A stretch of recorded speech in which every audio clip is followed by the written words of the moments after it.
Para, pa. Y que van a ir haciendo una entrevista todos los viernes, ¿no? Como una Todos los sección. viernes, sí, sí. Está Entonces bien. empezamos esta vez Digo, por...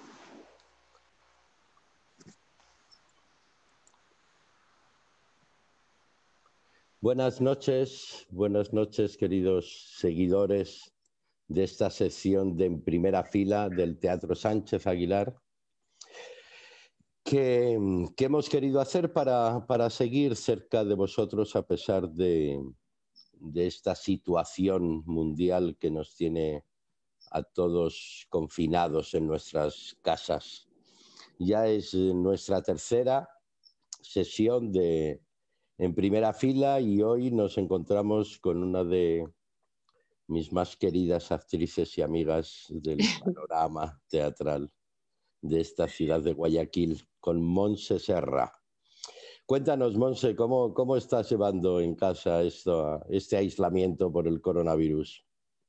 bueno, primero, hola, hola a todos. Bien, yo es que, ¿qué te voy a decir? Creo que es un privilegio poder estar en casa. Lo veo de esa manera, ¿no? Entonces, desde mi lugar de privilegio de poder estar en casa, pues lo agradezco y lo llevo bien, con mucha tranquilidad. Obvio, no ha sido siempre así. Al principio, como todos, pasamos una fase de desconcierto, de no saber ni siquiera qué estaba ocurriendo. Pero a medida que pasaban los días y nos estábamos adaptando también poco a poco, pues la decisión de estar lo más tranquilo posible y adaptarse lo mejor a esto, ¿no?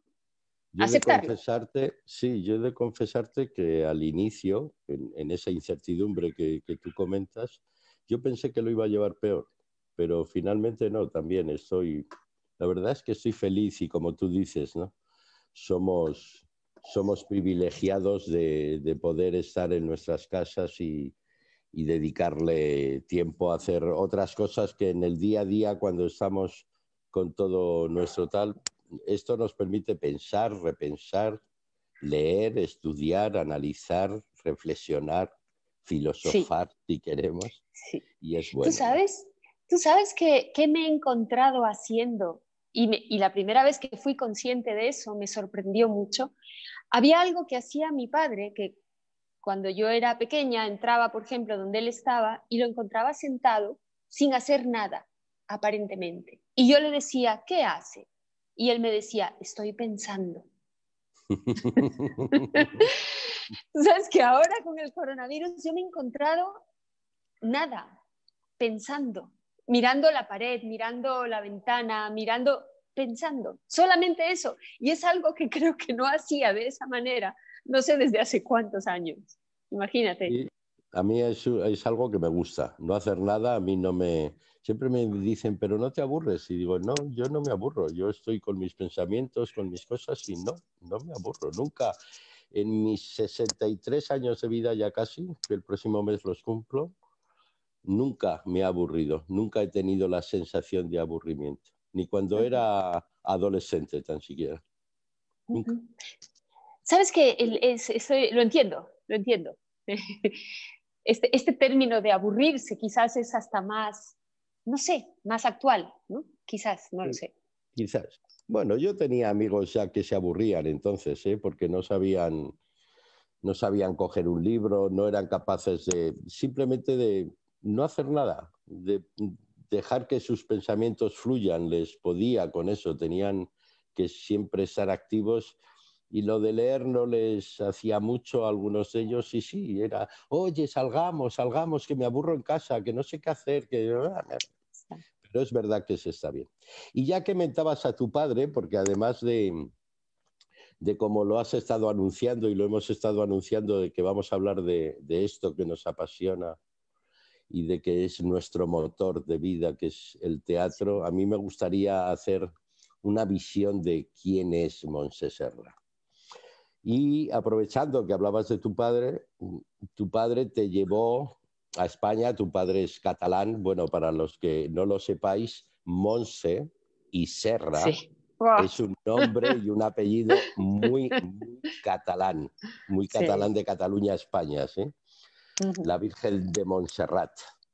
Exactamente. Y fuiste allí siendo muy pequeñita, seguramente Sí. en esa época donde tú le preguntabas a tu padre qué haces y él te respondía nada. Y estudiaste allí. Y yo no sé, ¿tú parlas català? Sí, una miqueta. Ah, una miqueta. Sí, Molt bé. no molt bé, però ho entenc tot. Yo Sí, sí. lo entiendo bastante bien, pero nunca me he atrevido a hablarlo, ni como decía aquel político español, ni en la intimidad me he atrevido a hablar. Okay. Pero he tenido la fortuna de trabajar con muchas compañías y con muchos actores, bailarines, coreógrafos, directores catalanes. Y cuando yo estaba con ellos, cuando iba a Barcelona, pues ellos siempre hablaban en catalán, porque les salía, era su día a día de estar con la misma gente. Entonces, solo cuando me miraban a mí se daban cuenta y cuando sí me miraban a mí hablaban en castellano, pero cuando miraban a otro hablaban en catalán. Eso es Pero muy bueno, típico. contábamos que te fuiste a Barcelona, allí Sí. estudiaste toda tu primaria, secundaria, Sí. incluso fuiste a la universidad, Bueno, estudiaste en hubo Zaragoza. un paréntesis, desde Ajá. los 12 hasta los 19 años regresamos a Ecuador. Ah, Aquí hubo, yo me fui a cerca de los 2 años, nos volvimos a ir, bueno, fue un ir y venir hasta que nos quedamos y sobre los 12 años, 12, 13 años, regresé a Ecuador hasta los 19 que me volví a ir. ¿y ahí te vas tú sola o también te vas con la familia? No, ahí me voy sola a Te vas estudiar sola porque veterinaria. decides, quieres Sí. estudiar veterinaria. Es una de tus pasiones, ¿no? Además del teatro, los animales. En realidad, a ver, fue como, ¿qué te diría? Yo intenté primero irme por las artes, pero no me funcionó muy bien. Ajá. Entonces, no pude, no lo conseguí, pues no sé, en casa no tengo a nadie artista, a nadie. Todo el mundo Y puede no, tener una tía, un primo, yo no tengo a nadie. y no lo entendían mucho, ¿no? No se entendía muy bien. Aquello de mamá, quiero ser artista, pues no. Entonces, por descarte, cuando un día, no sé por qué, se me ocurrió decir, pues quiero ser veterinaria, mi padre es veterinario. Entonces, Sí. claro, ahí tuve mucho apoyo. Yo quería dos cosas, estudiar arte y regresar a España. Entonces, O sea bueno, que no tú, en aquella época ya tenías inclinación hacia el arte, ya sí. tenías inclinación hacia el teatro, ya querías, sabías que... No específicamente el teatro. Realmente lo que yo quería inicialmente era artes plásticas. Ah, Esto mira. es lo que yo quería, sí, sí. Yo parto de allí, incluso me llego a inscribir en la Escuela de Bellas Artes de Guayaquil cuando terminé el colegio y estuve un año, pero era colegio, era un colegio de Bellas Artes. Entonces yo tenía que volver a ver física, química, matemáticas y no se me da muy bien. Entonces no pude y me retiré. Y esperé ir a la universidad, pero ahí es cuando no lo conseguí, ¿no? Entonces, bueno, después de eso pensé en literatura, pero no me llamaba lo mismo. Y entonces al final dije, bueno, veterinaria, pero me voy a España. Y ahí es que me fui. Ya, y ahí te vas, vuelves a Barcelona, pero te vas a estudiar a Zaragoza. La carrera Sí, la haces en Zaragoza. Qué bueno, está sí. cerquita de Barcelona, no está tan Sí, a lejos. 3 horas, 3, 4 horas Sí. más o menos, sí. Y nada, pues Allí ahí termino. Uh-huh.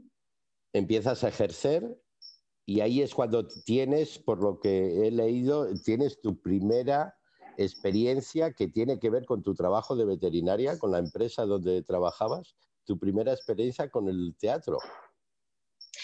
Sí, o sea, yo termino, ejerzo unos años y cuando cumplo 30 años, fíjate, pasaron años, decido, yo recuerdo haber tenido una reunión en la casa con amigos, haber soplado las velas y haber dicho, bueno, hasta ahora yo ya he hecho todo lo que querían los demás, ¿no? De mí, bueno, pues a partir de ahora voy a hacer lo que yo quiero.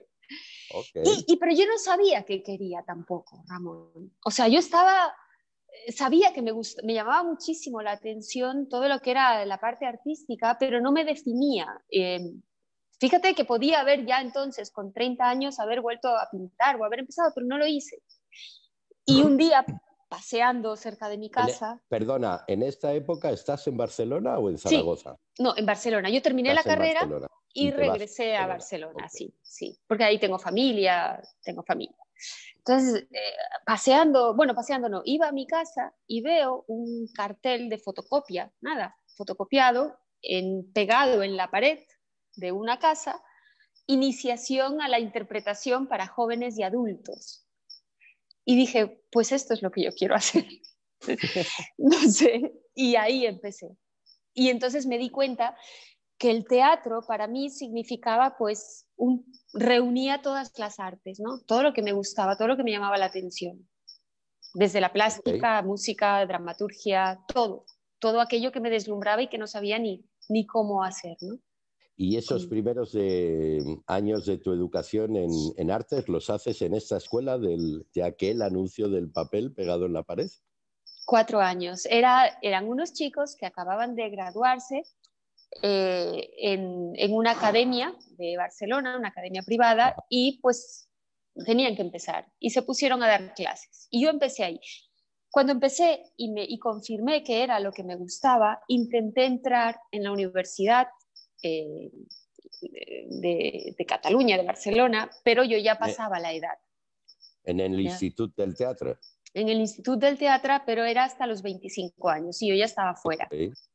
Ok, ok. Luego intenté entrar en una academia privada, pues un poco más forma y tal, pero bueno, mi parte económica no me lo permitía entonces y nada, entonces continué con ellos y tuve la gran suerte, que digo yo, que creo que suerte, no lo sé, a cada cual le va como le va. Muy rápidamente estuve sobre las tablas. ¿Ya? Aquí en Barcelona. Sí, con pequeños festivales nosotros teníamos un espectáculo de poesía, Ajá. poesía escenificada. ¿Ya? Manejábamos textos. No solo rapsodia, sino que escenificabais esa poesía. Sí, cogíamos textos, por ejemplo, de Nicanor Parra, antipoemas, Ok, sí. sí, de Alberti, que si te digo un poema de Alberti ahora no te lo crees, el de las empanadas, no me acuerdo cómo se llama, algún día lo buscaré. Así una mujer que se pasó diciendo empanadas, empanadas, ¿quién quiere empanadas? A las ricas empanadas. Bueno, es fantástico, ¿eh? Es fantástico. Y teníamos así una serie, había sonetos de Shakespeare también, y los escenificamos y participábamos en festivales. A ver, estuvimos en el Tantarantana. Ah, mira. Sí, pisamos nuestros teatros con ese pequeño espectáculo, ¿no? Y eso pues me hizo confirmar que era lo que yo quería y también me empezó a dar un poquito de rodaje. ¿Y cómo es que decides, siendo Barcelona? Porque cuéntanos, claro, Barcelona es una gran ciudad, yo creo que todo el mundo lo sabe, pero ¿qué cosas puedes echar de menos de Barcelona? ¿O qué te empató más de una ciudad como Barcelona, que es una ciudad súper cosmopolita, ¿no? Sí, bueno, yo siento Barcelona mi casa. Realmente ha sido una especie de cruz el haber compartido mi vida en 2 países que amo, Ajá. porque realmente tengo mi identidad desde ese punto de vista bifurcada. Yo llego a Barcelona y yo estoy en mi casa. Una parte de mí se reencuentra conmigo mismo. Entonces, me pasa lo que me llama la atención de esa ciudad, bueno, primero que es mi casa, la siento mi casa, Ah. y después la variedad, por ejemplo, a nivel artístico, la variedad que hay allí, ¿no? Es que no te lo alcanzas a ver todo. Bueno, me gusta mucho, pues el catalán es duro, yo lo sé, puede ser un poco duro quizás, ¿no? Pero también es como que suelta las cosas, las dice, el español en general. Sí. Y a veces sientan bien, a veces no sientan bien, pero dichas están. Y a mí eso pues me gusta también. No sé, es una forma de ser, ¿no? Y la ciudad es maravillosa. Eh, Sí, y además tiene un tiempo, de alguna manera, aunque lógicamente Barcelona es una ciudad que da al mar directamente, al mar Mediterráneo, que es hermosísimo, todos los alrededores de Barcelona en las playas. Además tiene la particularidad que tiene la montaña muy cerca también, sí, muy, muy el cerquita, Tibidabo. el Uh-huh. Tibidabo. Es una ciudad realmente con una vida cultural impresionante, ¿no? A todos los niveles, no solo teatral, Sí, musicalmente es sí. fantástica. O sea, el gran movimiento musical, amén de la movida madrileña, en mi país siempre ha sido el motor, uno de los motores musicales siempre ha sido Barcelona. Por ejemplo, con el jazz, con todo el nuevo jazz que Sí, se dio, partía desde allí. Y te sigue gustando ir, ¿no? me Además de encanta. Siempre, sentirlo como tu pasa. sí, siempre que puedo voy, es un reencuentro. Va cambiando a lo largo de los años, los amigos están allí, continúan allí.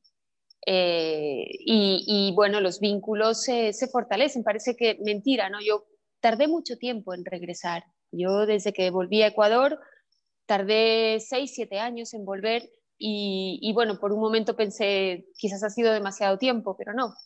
Uno se reencuentra, se reubica enseguida. Y es como si hubieras estado ayer con tus amigos de siempre, ¿no? Y cada vez más, con la tecnología lo sabemos, En es una cada vez más. ocasión, en una ocasión escuché a un filósofo decir que uno es de donde pasa su adolescencia. ¿Tú estarías de acuerdo con esto?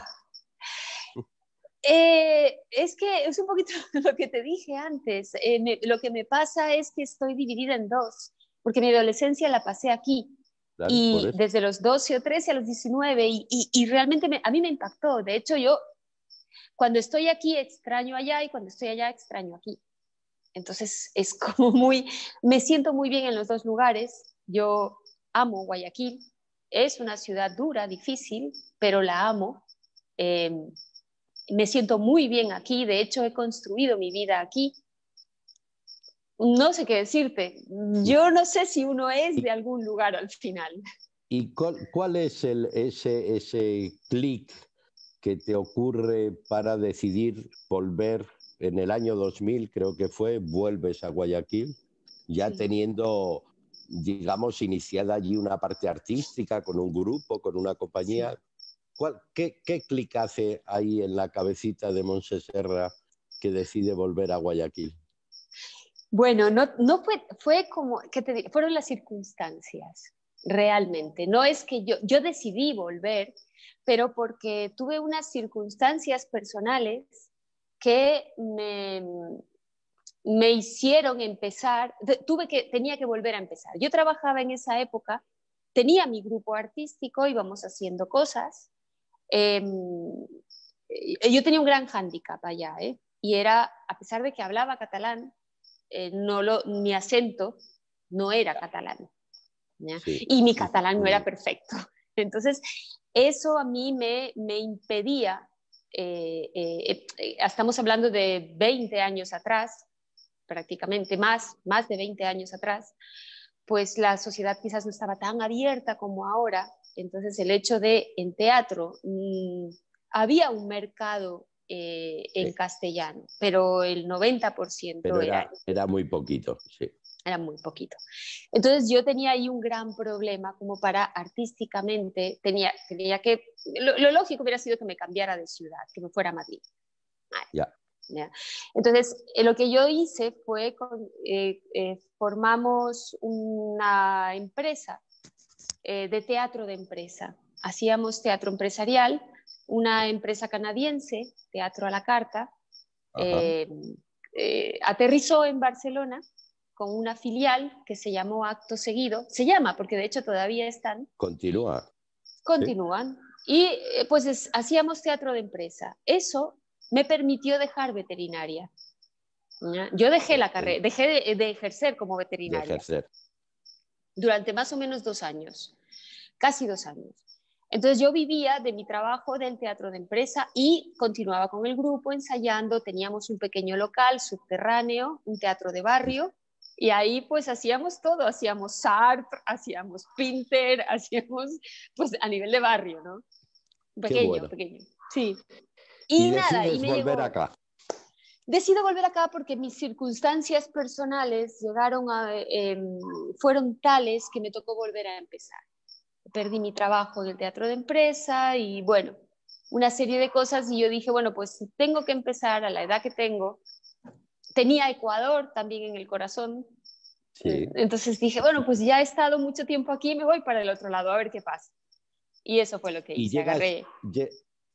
llegas aquí en el 2000, te encuentras con Virgilio Valero, que estaban en Sí, ese momento como reactivando, rehaciendo, renaciendo su compañía de Gestus. Acaba de llegar también, después de un viaje que hizo Virgilio con la compañía a Cuba, se volvió, se trajo con él a nuestro querido Bernardo Menéndez, exacto. y ahí empiezas con ellos, Sí, empecé empiezas a con trabajar con gestos. Exacto. Empiezo con gestos porque las propuestas de ellos me gustó. Ellos, bueno, empezaron con la cantatriz Calva, Ajá. hacían teatro del absurdo con UNESCO, y cogían autores ecuatorianos también que yo no conocía y me llamó la atención, ¿no? Entonces por ahí hicimos unas cuantas obras de Pipo Martínez Sí. y bueno, pues era una compañía pequeña y amigable para mí, ¿no? Que yo siempre he sido como un poco, no sé, ¿qué diría? Me gusta como que de menos a más. Pequeña, de pequeño, no me atrevo quizás a entrar pisando fuerte, ¿no? Pues, Además, en alguna ocasión, o bien te he escuchado a ti o he leído en algún sitio que tú consideras que para ti Jesús de alguna manera fue una gran escuela, ¿no? Porque sí, te tuviste que dedicar a muchos de los apartados o los departamentos que tiene una compañía teatral y de las que tanto hablamos a veces, ¿no? No solo como actriz, sino también como asistente de dirección, sí. como productora ejecutiva, en fin, que te tocaba barrer y todo cuando había que hacerlo. Exactamente, y eso fue maravilloso. Realmente, bueno, Virgilio, Bernardo, amigos, totalmente, y con ellos hacíamos todo. Nos tocaba hacer de todo porque trabajábamos como compañía, ¿no? Cuando alguien estaba en escena, perfecto, pero cuando no, los de atrás estábamos apoyando. Y bueno, fue fantástico, fue una época maravillosa. Además, en esa época hay como una cierta, no sabría decir si unión o no, he leído que lo llegasteis a llamar porque coincidían, o lo llegaron a llamar ellos, porque coincidían las iniciales de los dos grupos con el grupo de Marina Salvaresa, y era Tec Max TGA Tech. más Tech, eso es, Tech más Tech. Exacto. Tec Max Tech, el Teatro Experimental Guayaquil y Teatro Ensayo Gestus. Yo no sé, Eso nunca es. se los he preguntado si lo hicieron a propósito o no, yo creo que no. Fue casual. Bueno, no, porque Teatro Experimental Jesús ya existía desde principios de los o finales de los 80 o principios de los 90. O Es sea, verdad. en ese momento es como, claro, acababais de pasar o acababa de pasar el país toda la gran depresión económica que hubo, ¿no? A finales de los Sí, 90. Y sí, entonces eso hizo que se tuvieran que reinventar, y en esa reinvención aparece ese Tech más Tech, donde fantástico. además también aparece una mujer en tu vida con la que luego has trabajado en muchas ocasiones como compañera de reparto, como directora tuya, como tal, que es Marina Salvaresa, ¿no? Sí, con Marina Salvarezza, exactamente. Y aparece en ese momento. Ahora, yo tardé bastante tiempo, fue en el Sánchez Aguilar, en el 2015, con la obra de las mujeres, De Brujas, sí, brujas, con Brujas. exactamente. Ahí, pero ha habido muchas, como en la cocina del teatro, muchas cosas y muchos encuentros y muchas cosas en común con Marina, ¿no? Ajá. Eh, de hecho, ella es un pilar también en el teatro en Guayaquil. Sí, sin duda alguna. Y es a finales de esa década, de la primera década del siglo XXI, cuando tú te lanzas en el 2009, si no me equivoco, cuando tú te lanzas a hacer tu primera producción y Sí, donde pones de alguna manera en marcha todos esos mecanismos que has estado gestando, valga la redundancia, con gestus, sí. y de repente tú produces, tú diriges. ¿Cómo fue? Y además te atreves con un título de Woody Allen. Sí. Bueno, amo a Woody Allen. Es un poco la osadía, ¿no? De aquello de quien no sabe bien qué hace, pero tiene unas ganas locas. Y sobre todo, yo parto de que el teatro para mí es una necesidad. Entonces, necesitaba hacer, estábamos en una época en la que las producciones no eran tan frecuentes, ¿no? Hacer una obra, levantar una obra, pues llevaba su tiempo. Y lo que un actor quiere es estar trabajando siempre, salir de una y entrar en otra. Entonces, me encontré con que, bueno, yo no he estado mucho tampoco en televisión, esto quizás me hubiera dado más chance para estar más en activo como actriz. Entonces yo me quedaba pues esperando que venga una obra anual o dos y no era suficiente. Cuando uno tiene sed y hambre, eso no basta. Entonces llegó un momento en que nos reunimos unos amigos y dijimos, bueno, pues vamos a hacer una obra. ¿Cuál hacemos? Buscamos una obra de pocos personajes y yo dije, una amiga mía de España me acababa de enviar Adulterios, un texto de Woody Allen en el que hay 3 obras, Riverside, Central Park West y otra más que no me acuerdo. Entonces buscamos, yo las había leído, me encantaban, y entonces dije, ¿por qué no hacemos estas? Son 2 personajes masculinos, un femenino que entra y sale casi, que no tiene mucha presencia, no parece gran cosa. Yo no iba a dirigir, yo iba a producir, no, yo no pensaba dirigir, iba a dirigir Frances Sweet. ¡Guau! Mira claro, tú. Porque Frances había estudiado en Nueva York, tenía estudios. Yo nunca tuve estudios formales, como después estudié en Casa Grande, pero yo no tuve estudios formales como tal. Entonces iba a dirigir Frances y bueno, pues yo a apoyar y hacer producción y todo lo demás. Pero a Frances le sale la oportunidad de irse a Estados Unidos cuando ya habíamos empezado ensayos, entonces obviamente se fue y nos quedamos los 3, que eran Guillermo Boschetti, Jaime Roca y yo, y decimos, ¿y ahora qué hacemos? Y dijimos, y entonces pues, te tocó por unanimidad varonil. Sí, es que no había otra. Y así empecé con mucha osadía, lo que cuando uno empieza algo y tiene ganas y pocos conocimientos, pero mira, es más joven y se arriesga. Bueno, yo conozco algunos que tú también conoces, por ejemplo, nuestro amigo Sebastián Sánchez, Sí. Amunátegui, el chileno-mexicano que ha venido a colaborar en algunas ocasiones con nosotros al teatro. Él era productor y por accidente, también con un montaje que él estaba produciendo, él arriesgaba, había conseguido todo, en fin, había decidido, como suele ser lógico, el elenco, el director y tal.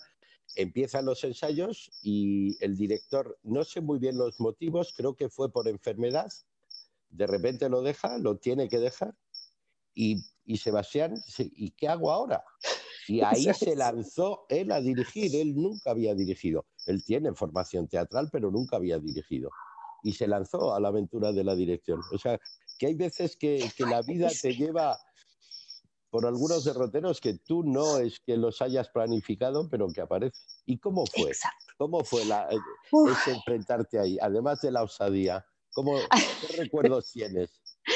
Maravillosos, maravillosos. Te cuento que no, o sea, es una obra que, bueno, primero que la obra es espectacular, maravillosa. Éramos un equipo tan pequeño, pero tan pequeño, y nos llevábamos muy bien, que la experiencia fue una delicia. Nos presentamos en el Teatro Centro de Arte y de ahí hicimos una presentación, 1 o 2, ya no me acuerdo, en Salinas. A través del Centro de Arte, pues nos consiguieron un restaurante y nos fuimos para allá y lo hicimos. Y me gustaría verla ahora y juzgarla con estos ojos. El recuerdo, te lo digo, te lo puedo decir con los ojos del recuerdo, que fue una experiencia muy buena. Muy Entonces, es con esa obra, ahora que has dicho, porque yo había oído que como a finales de ese mismo año hacéis, pero yo entendía que era una nueva producción, teatro en restaurantes. Bueno, esa fue la primera, fue Riverside Drive. Esa fue la primera. Y después de eso, bueno, una hermana mía que vive en Estados Unidos me dice, oye, Monse, aquí es muy típico lugares donde hacen un teatro de misterio, asesinatos misteriosos. Ajá, eso es. Entonces, bueno, me da la idea y yo empiezo a investigar. Y descubro las obras, hablo con el autor, le compro los derechos y me llevo pues unos 3, 4 guiones y lanzo el primero en restaurantes. Lo hicimos en la Posada de las Garzas en esa época. Se llamaba Asesinando a Sara. Asesinando a Sara, eso tenía en mis notas, sí. De eso era mi pregunta. ¿Y cómo se vivía entonces, vosotros que estabais también comenzando? Quiero entender que seguíais el mismo equipo de Riverside, ¿no? Siguió Guillermo Boschetti, Jaime Roca, creo que no siguió. Que me perdone Jaime si me estoy equivocando, pero continuando con la inconsciencia, digo yo, osadía, de dirigir 2 actores, paso a dirigir 10 actores. Y además actuar.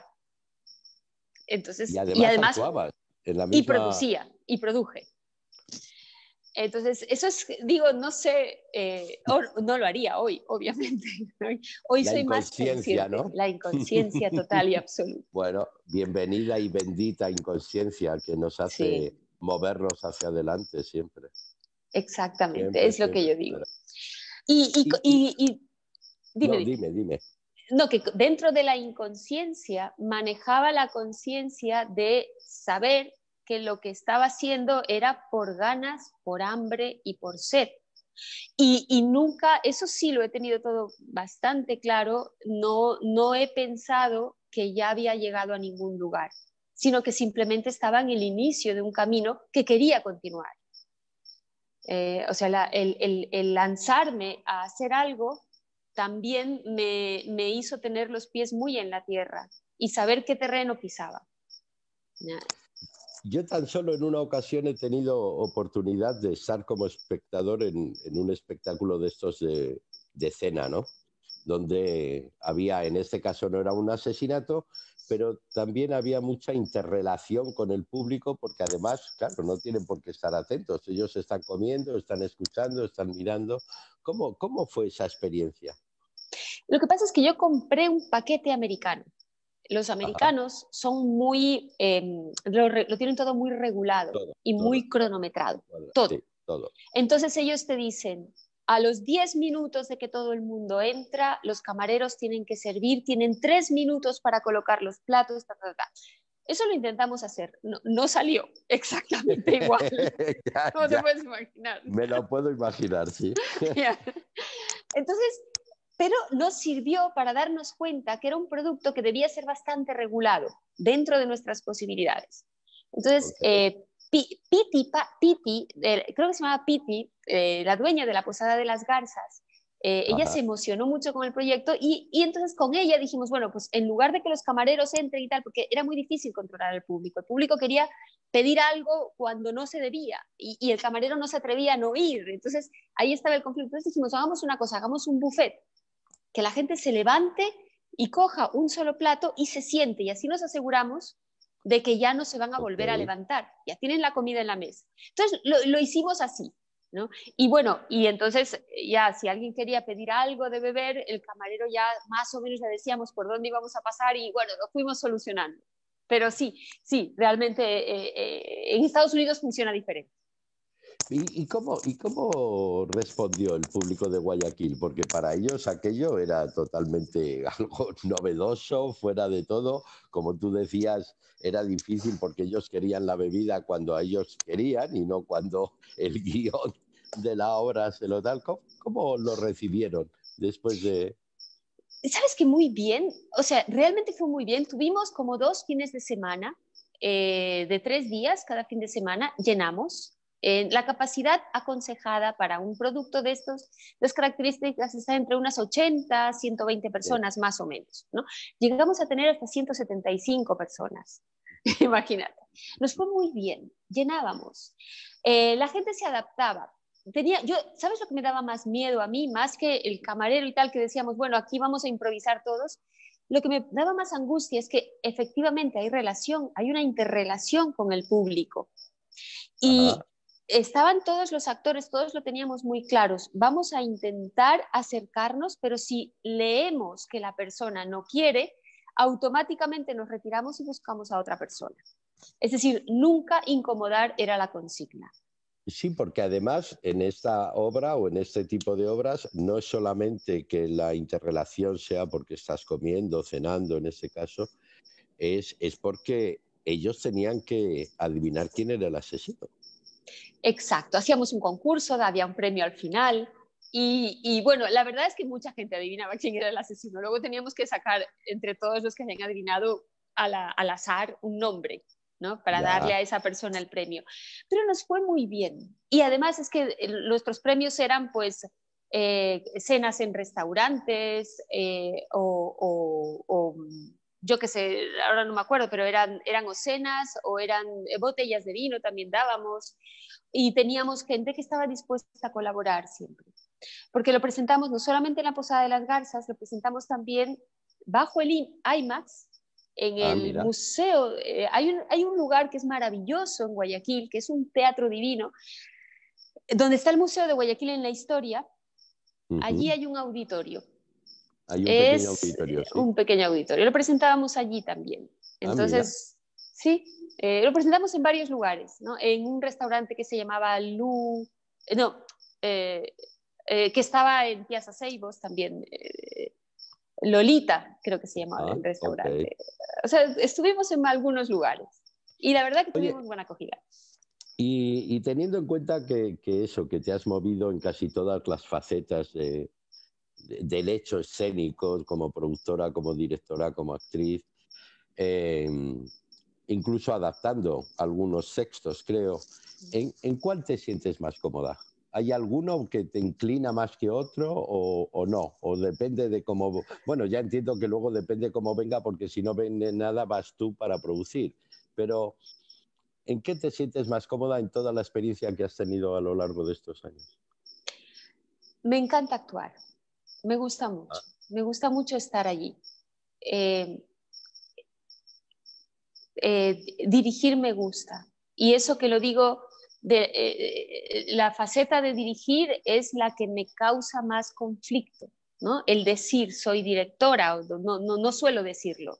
¿Ya? He dirigido, no sé si me atrevería a decir soy directora, pero me apasiona también.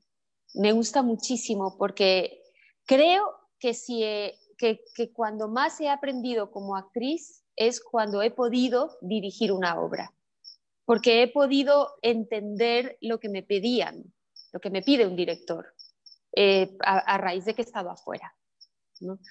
Eh, y muchas veces la dirección la concibo como actriz, desde el punto de vista de la actriz. O sea, estoy pensando todo el tiempo en el actor actuando o teniendo ajá, que desarrollar eso, ¿no? Eso me pasa con frecuencia. Eh, Te diría que la primera y la que no quisiera dejar nunca es la actuación. A ok. partir después de eso, dirigir me encanta. Y producir es casi inevitable. Es casi inevitable. Viene, es que va todo de la mano, ¿no? Pero bueno, producir también me encanta. Me gusta mucho el estrés y la, la energía de la producción. Ya. Esa, sí, esa tensión, ese estar al límite muchas veces es adictivo. En general has hecho muy poquita televisión y muy poco cine, si has participado en algunas películas ecuatorianas.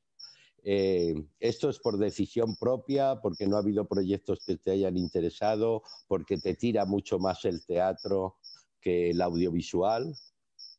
Me tira más el teatro, es una realidad. De ahí el cine me atrae bastante. No he tenido mayores ofertas a las que me han ofrecido, he dicho sí. Ahí Ok, está. Digo sí. Me gusta, me interesa el cine. Y la televisión, pues aunque no sea muy políticamente correcto decir lo que voy a decir, pues es que tal y como está no me interesa mucho. ok, Y lo digo ahora con perdón, no pretendo ofender a nadie, pero cada uno tiene sus gustos efectivamente. y la verdad es que los productos no me interesan demasiado. Si hubiera algo que me interesara, pues sí, apostaría corriendo a por eso. ¿No? Fíjate que ha pasado también algo, me ocurrió por partida doble también, que mi acento tampoco favoreció que yo pudiera tener una buena entrada en la televisión aquí. Mira, porque Porque yo venías con traigo un mucho acento. acento catalán. traigo un acento que no es de ningún lugar, Ramón, porque cuando llego allá me preguntan de dónde soy y cuando estoy aquí me preguntan de dónde soy. Entonces, mi acento ha sido mi gran hándicap en todas partes. Y claro, yo aquí tampoco pude arrancar muy bien con la televisión porque de dónde era, cómo hablaba. Okay. Entonces, el teatro es lo que más me acogió. Y luego la televisión, al principio, te digo, tuve esa dificultad, hice algo, pero después, hoy en día, la verdad, no me apetece mucho. De todas las obras en las que has participado, ya sea como directora, como actriz, como productora, pero ¿hay alguna obra en especial o no que te haya tocado de alguna manera fuerte por las razones, ya sea por el texto, por el director, ¿Hay alguna pieza especial. que... Sí, para ti? Mira, a mí me tocó mucho Hamelin y ahí yo era asistente de dirección. Efectivamente, Sí. con toda tu trayectoria, es otra pequeña osadía también, pero generosidad de admitir estar ahí como asistente de dirección. Pero ¿qué más? De un grande como Andrés Lima, o sea, yo tenía que aprender de él, como sea. Y me tocó mucho, por muchísimos motivos, por el tipo de texto, por la dramaturgia en sí misma, por la historia que hay detrás, por la manera de dirigir de Andrés, que era una manera brutal, ¿ya? En su experiencia, en su mirada, en su ojo, en su acercamiento a los actores, en cómo manejó todo desde el principio. Una locura, frenético. Ya, esa obra yo te puedo decir que me tocó muchísimo. Recuerdo muchas otras. Recuerdo, por ejemplo, también, me encantó dirigir El Plan. Okay. Me lo pasé muy bien con El Plan. Yo, de verdad, de las obras, esa me siento orgullosa de esa obra. No sé, me encantó. Tienes muchas razones para sentirte orgullosa de esa obra. Gracias. Esa no sé, fue una experiencia increíble. Creo que hice sufrir mucho a los actores, pero sí, pero esa me encantó. Y bueno, Pareja Abierta. Darío Fo con Gianluca. Darío Fo. Gianluca Eso fue Barbadori. también una experiencia muy fuerte, pero aprendí un montón. Generalmente yo creo que recuerdo mucho y con gran gratitud las obras en las que yo siento que he aprendido cantidad. Ya, que he aprendido por encima de lo normal que uno aprende. Ya habitualmente hacer una obra es un aprendizaje tremendo. Pero cuando ya estás en el límite y estás encima e incluso te planteas y dices, yo no sé si voy a poder con esto, realmente yo no lo sé si voy a poder. O sea, siento que me puedo estar desbordando porque el nivel de requerimiento es muy fuerte, la exigencia es muy fuerte, te ponen a prueba. Bueno, pues de ahí me queda un buen recuerdo después, un buen sabor. Oye, ya que hablabas del Plan, ¿cómo es? Porque yo como productor he tenido siempre digamos, mis encuentros o encontronazos con directores que nunca quieren que esté el autor al lado, el autor que llegue el día del estreno. Y sin embargo, tú te encontraste con que Ignasi Vidal llegó como una semana o 10 días antes de que estrenaseis y ahí lo tenías y además viviendo en la casa donde estallabais, en la casa Chino Fabiane. ¿Cómo fue esa experiencia de vivirlo con el autor? Y tú sabes cómo es Ignasi, ¿no? Que Sí. él con su texto es su texto. O sea, es muy paternalista con su texto, es suyo, no permite que lo cambien. Bueno, te contaré la anécdota. El día que él llegó una noche y al día siguiente teníamos un ensayo. Ya estaba muy avanzada la obra, estábamos previos al estreno. Sí, claro. Y entonces, bueno, una amiga común de Ignasi y mía, Frances nuevamente, Frances Suet, que había quedado en sacar a Ignasi al día siguiente para llevarlo a conocer un poco Guayaquil. Yo le dije, mira, Frances, llévatelo todo el día, por favor que no venga. O sea, no permitas que venga a ver este ensayo. Deja Retrásate. Llévalo al sur, no sé, llévalo a cualquier lugar, pero que no aparezca. Y ella me dijo, tú tranquila, Monse, no, está en mi mano, yo lo hago, no hay problema. Ok. Cuando a las 2 horas Frances llega, y yo, ¿qué pasó? Me dije, no pudo hacer nada, Monse, él solo quería venir a ver el ensayo. No, la verdad que estuvo muy bien. O sea, todos estábamos... Pero imagino que alguien como Ignasi te pediría permiso para asistir al ensayo. ¿O simplemente se presentó? O sea, entraron. Claro, ya no podía yo decir que no. Pero siempre fue muy, muy amable desde ese punto de vista. O sea, siempre me dijo, voy a respetar completamente tus decisiones. Las voy a respetar. Entonces él, bueno, se sentó atrás, lo vio, le gustó, me dijo que creía que era un buen trabajo. Eso a mí ya me tranquilizó un poquito, pero igual el nivel de exigencia estaba ahí, ¿no? Y él a veces no se contenía y también tenía que, porque es una obra que la ha escrito y la ha montado él. Entonces, se la conoce al dedillo. Entonces, claro. Él me decía algo y luego me pedía disculpas. Y yo, no te preocupes. O sea, me decía, es que no he podido evitar decir esto. No pasa nada.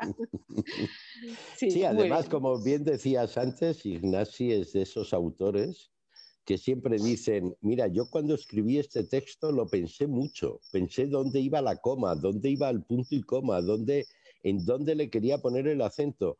Y sobre todo yo le he visto cuando él ha dirigido sus obras, ¿no? Y algún actor le dice, bueno, pero el significado es el mismo. Y dice, ya, será el mismo. Pero yo me devané la cabeza para escribir esa frase como está escrita y quiero que la digas tal cual. Es que es eso. Y sabes qué, yo amo eso. Es una de las cosas que a mí más me apasiona de eso, el entender que lo que está escrito así por algo. Claro. Porque si no, la coma hubiera ido en otro lugar, o el punto y coma. Sí, lo que pasa que además también es un arma de doble filo, porque a veces el actor, en esa línea tan delgada que hay entre reinterpreto lo que tú has escrito y empiezo a decir lo que yo quiera, es muy delgado. Y eso es un peligro que a veces se corre fuerte con los actores. Sí, hay textos que te lo pueden permitir más y textos que te lo pueden permitir menos, ¿no? En algunos momentos, yo he sido más papista que el Papa y también me he estrellado, no debo ser así, o sea, muy rígida, ¿no? Y también he aprendido que la flexibilidad también es importante, interesante. Respetar lo que quiere el autor, pero también en algunas ocasiones puede haber un poco de manga ancha. Oye, y haciendo ya hemos recorrido bastante toda tu carrera, nos quedaría por hablar de muchas obras, pero tampoco se trata de eso. A mí ya me gustaría hablar de tu nuevo gran proyecto. Ya hemos hablado de tu faceta como productora, como directora, como actriz, como de chica de todo en una compañía de teatro y ahora te lanzas poco tiempo después en otra década. Vas década por década casi, ¿te das cuenta? Con los sí, es verdad, no lo había pensado, pero década, sí. Y ahora te lanzas a montar tu propio espacio cultural, teatral, escénico, con la idea de también crear, que ya llevas tiempo trabajando en ello, con alumnos, una escuela, etcétera, etcétera. Cuéntanos un poco de ese gran proyecto que se viene ahora. A ver, durante muchos años perseguí un espacio. Pero no se me dio, no se dieron las circunstancias y tampoco quería yo forzar el golpear una piedra o una puerta que no se estaba abriendo, hasta que desistí y el año pasado se abrieron las puertas, nunca mejor dicho, y bueno, conseguí un espacio y la idea era habilitarlo estos meses. Precisamente la construcción iba a empezar en el mes de abril o mayo, para tenerla listo más o menos a finales de año, ¿no? Poder abrir quizás septiembre. Con todo lo que ha pasado, con esta nueva realidad que tenemos ahora, pues el proyecto, no me gustaría decir que peligra. Sé que primero estamos en un momento de más preguntas que respuestas. Sí, sin duda. Entonces hay que esperar un poco a empezar a obtener respuestas para saber cuándo, sobre todo, ¿no? Que lo quiero hacer, lo quiero hacer. Yo digo que era mi proyecto de vida, ¿no? De esta Ajá. última. Pero bueno, en este momento ha tenido que quedar detenido. De hecho, hasta mi productora ha quedado un poquito en stand-by y hay que esperar a ver qué pasa. Pero sí, desde luego, si se dan las condiciones, eh, pues ahí tendremos un espacio teatral, cultural, gastronómico incluso, a disponibilidad de todos los amantes del teatro y de las artes. Ya, bueno, Pero qué bien. hay que Y esperar un entonces, poquito. después de esto, ¿qué le queda hacer por Amos de Serra? No, Pondrás en si ese es marcha el esto inicio. porque a mí no me cabe la menor duda de que lo vas a hacer, de que si la puerta se te abrió hace unos meses, no se te va a cerrar ahora, porque además en todas esas incertidumbres que estamos teniendo con esta pandemia, para mí, lo he dicho ya en varias ocasiones, hay una incertidumbre que está clara y creo que esto lo llevamos dentro todos los hombres y las mujeres del teatro, y es que volveremos. Amenazamos con volver y volveremos. Eso no Estoy nos cabe la convencida. menor duda a nadie.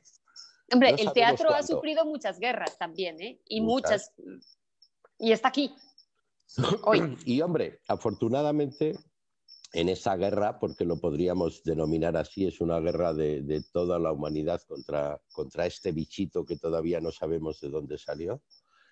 Sí ha habido una particularidad con todo lo anterior. Lógicamente, estas últimas décadas o década y media, tecnológicamente hemos avanzado lo que casi ha avanzado el hombre en los anteriores 2000 años, ¿no?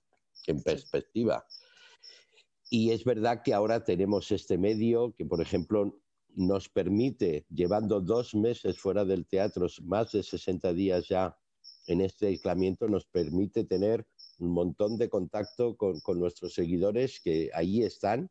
Tenemos un Sí. montón de ellos siguiendo la entrevista, este encuentro, no me gusta llamarlo entrevista, aunque sea así, pero este encuentro entre tú y yo. Y, pero a lo que iba, de todas las grandes guerras, de todas las grandes depresiones, de todos los grandes horrores que han pasado en el mundo, siempre se ha salido a través del arte. El arte ha sido una rueda principal para volver otra vez a ser felices, a volver a tocarnos, a volver a besarnos, a volver a estar con nuestra familia, con nuestros amigos. Siempre ha sido así. A que nos haga Sí. reír, a que nos haga pensar. Se ha salido a través del arte y el arte se ha nutrido de este tipo de circunstancias. Es decir, ha habido un feedback. Y es curioso, yo estaba pensando, el otro día pensaba, decía, yo digo, bueno, pues ahora muchos, casi todos nosotros hemos vuelto a las necesidades básicas, ¿no? Ajá. Hemos regresado a pensar primero en lo más primario, en lo básico, pues comer, estar segura, alimentarme, salud, estas son nuestras prioridades, pero en estas prioridades se ha colado el arte, se ha colado la película, el libro, el detenerse y observar y apreciar.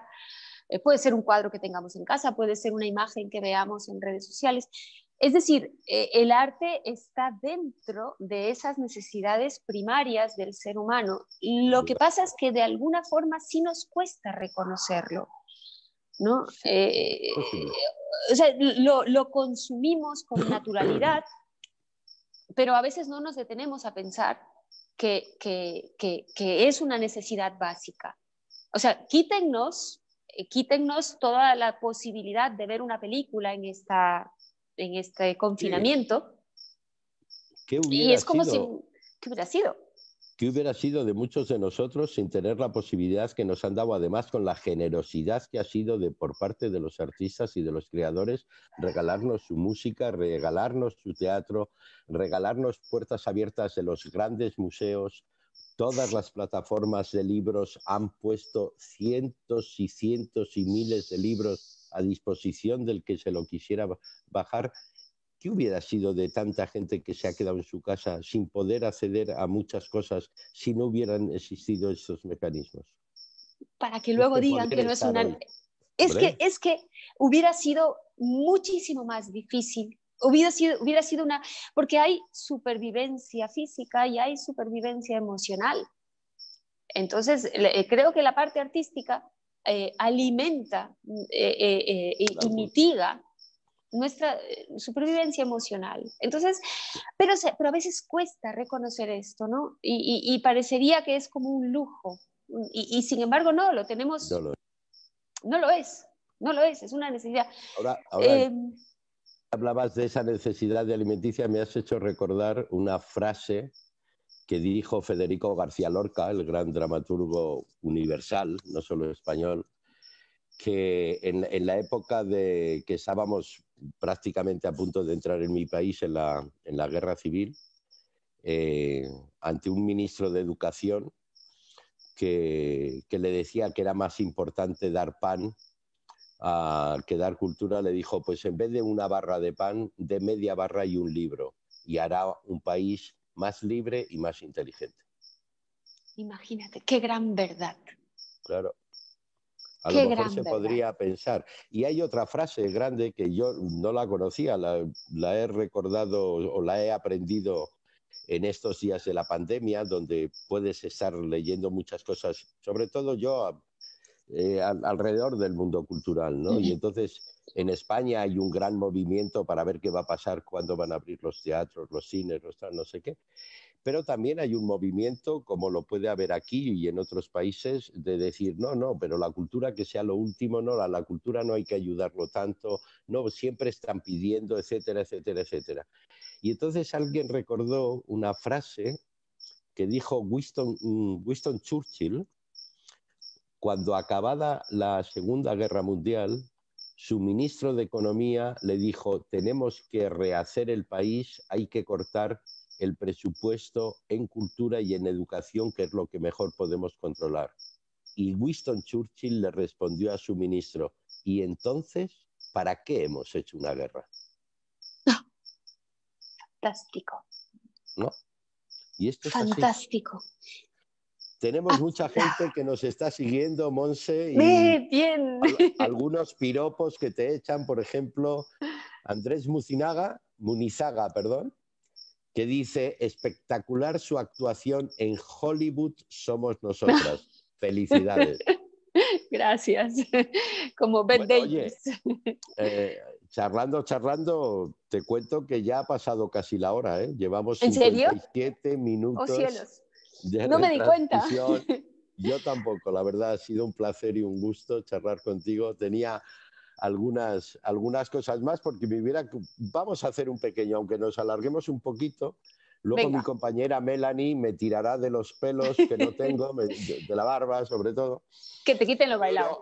Pero no podemos dejar de hablar un poquito, que yo me había reservado para el final, pero fíjate, ha ido tan bien esto que ya estamos en la hora, del nuevo proyecto que tenemos juntos, el Teatro Sánchez Aguilar, contigo, con Alejandro Fajardo, con por Fernando Dios. Rubio. Un Claro texto que sí. maravilloso y que lo estamos montando incluso en estas circunstancias por un sistema como este que estamos tú y yo teniendo la entrevista, ¿no? La estamos retransmitiendo a través del Facebook del teatro, pero esta entrevista de En Primera Fila la estamos haciendo por Zoom. Y a través de esta herramienta, cuéntales un poco. ¿Puedo decir el nombre? ¿Se puede decir el nombre? Podemos decir el nombre, sí. Vale. El nombre de la obra es Idiota, que realmente son unas siglas, ¿no? Investigación para determinar... bueno, no lo vamos a descubrir todo ahora. Perdón. No, pero está bien, está bien. Pero está bien. En cualquier caso, nunca pensé que por Zoom se podría ensayar. Había escuchado que gente que lo hacía, pero me parecía como muy frío y muy como impersonal. Sin embargo, este tiempo que llevamos de ensayo, ya meses, bueno, un mes y pico, sí, casi prácticamente, porque les contaremos que el director, que es un argentino, Fernando Rubio, con quien tuvimos la oportunidad de empezar esta serie de de encuentros, entrevistas, que es en primera fila, él viajaba el día 16 por la noche, viajaba para acá y llegaba aquí el 17, justamente el día que se cerraron todos los aeropuertos de prácticamente Sí, todo el mundo, y comenzábamos los ensayos el día 18. exacto. Entonces fue tan golpe para nosotros que decidimos seguir. Vosotros Sí, siempre con vuestra generosidad. y es que era, y cómo no hacerlo, porque además Fernando es un dramaturgo, un director de primera línea. Entonces, realmente ser guiados por él en este proceso, por Zoom, y con Alejandro Fajardo y con todo el equipo del teatro detrás, pues ha sido, y es maravilloso. O sea, y además descubres que hay una serie de posibilidades que no las habías pensado previamente, pero que sobre la marcha, en el camino, y lo que quieres es más, porque dices, bueno, pues si yo he podido hacer esto, ¿dónde más, qué más podré hacer? ¿No? Ajá. Entonces es apasionante. Falta el contacto, es verdad, pero Claro. mientras tanto se puede suplir y se puede suplir muy bien. Y la obra es maravillosa, bueno, Sí. no puedo decir Es más, un pero tráiler así que, bueno, sí. ya les iremos contando más a menudo, pero es verdad que a pesar de todo, a pesar que la gran diferencia del teatro con otras artes escénicas, ya sean de televisión, de todo, es precisamente esa Sí, comunión que se da entre los actores y luego con el público, ¿no? Pero sí. fíjate que ahora podemos estar haciendo esto, que tenemos un montón de gente que nos está siguiendo, que nos está escuchando, a los que quiero saludar y Monse, a ti Gracias. agradecerte por abrirnos las puertas de tu ser, ¿no? De tu vida, de mostrarnos lo que ha sido todo este proceso que es magnífico y permitirnos conocerte un poco mejor más allá de esa actriz que se sube a un escenario a interpretar el papel de otro, de otra, etcétera, etcétera, ¿no? Bien, pues muchísimas gracias a ustedes también. Yo me he sentido en mi casa, bueno, aparte estoy en mi casa, pero Sí, ambos estamos en nuestra casa, estamos como en efectivamente. casa. Y sabes qué, y lo entrañable permanece. Y yo Sí, no se me da muy bien la tecnología, pero que viva y que siga viviendo, que porque siga viviendo y que nos permita estos encuentros, absolutamente, este absolutamente, es poder maravilloso. regalar a la gente lo que hablábamos antes, ¿no? La música, el teatro, Sí, el sí. cine, etcétera, etcétera, etcétera. Sí, que reconozcamos esa necesidad vital, hagámosla muy consciente porque Sí, está señor. ahí. Y Muchas gracias a gracias, todos también. Eso, por seguirnos, por estar ahí detrás de nosotros. No queremos perderles de vista, no queremos esto. Si nos afecta a nosotros, como hablábamos, desde el trabajo personal de cada uno, montando, en este caso, obras de teatro, también es necesario el contacto, como hablábamos. Pero gracias a ustedes por estar ahí, gracias por seguirnos.